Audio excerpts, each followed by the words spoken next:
If you're starting out and you're in the, okay, cool, I've got, 40 scans of all of these things, and I've got just tens of thousands of lines of data, or millions. Millions. We're talking millions, man. Easily. What is step one? What is step one to deal with that?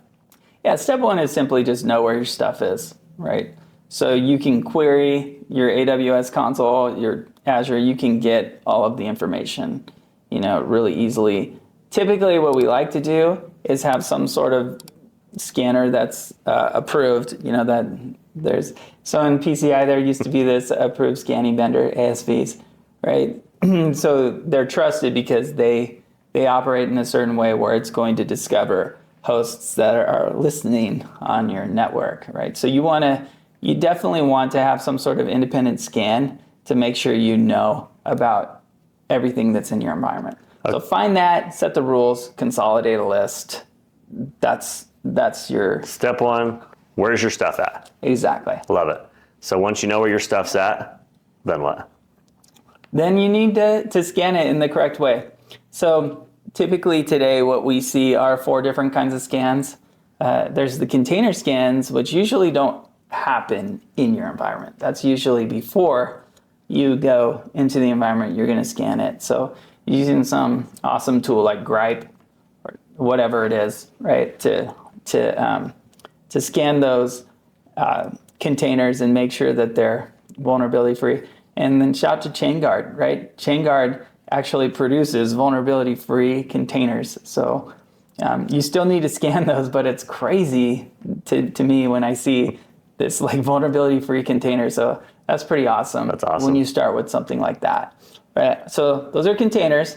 The next thing that you're going to want to do is you're scanning the OSs, the operating systems. So those nodes is anything that you can have root privileges on and go and do things that would affect the security of data. Yeah. Right?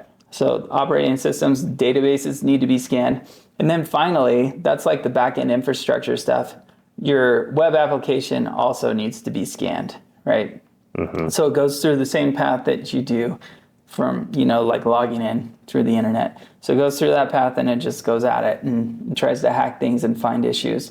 And every time you're going to find issues, at least low risk vulnerabilities, you're going to find those. And so, yeah, those are the 4 ways that we're going to be scanning. And usually there's not a ton of tools that are great at all of them, but there are a couple. But for us, the real important thing was, is it FedRAMP authorized, right? Yeah. For our environment. So if it's scanning something, it needs to be FedRAMP authorized at high for our environment, right? Otherwise we can't use it, or we have to deploy it on-prem, right? Yeah. So you could deploy Tenable on-prem, something like that.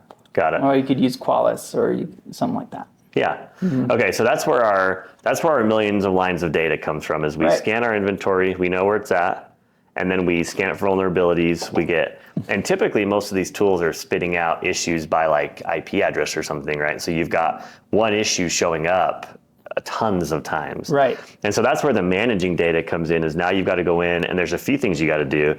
You want to consolidate by a unique weakness identifier. So if it's a Nessus scan, you're saying, okay, let's use plugin ID and let's consolidate the CVEs, let's consolidate the assets, and have concrete lists of issues. Right. You want to auto close things. So if it showed up on last month's scan and now it's gone, you got a freebie. Let's get that sucker closed and not have to create a JIRA ticket around it. You want to auto close things. And those could be in the thousands, right? Those could be in the thousands, and doing that manually sucks. Not fun. Right. And you're like, oh, you closed the wrong issue, you idiot. Then the other thing... we don't call people that. We would never do that. Never. We're very kind. That's one thing about us that people should know. I know. And then the other thing too is you've got these issues coming in, and when the scanning tool finds it, it says, oh, this is a critical issue.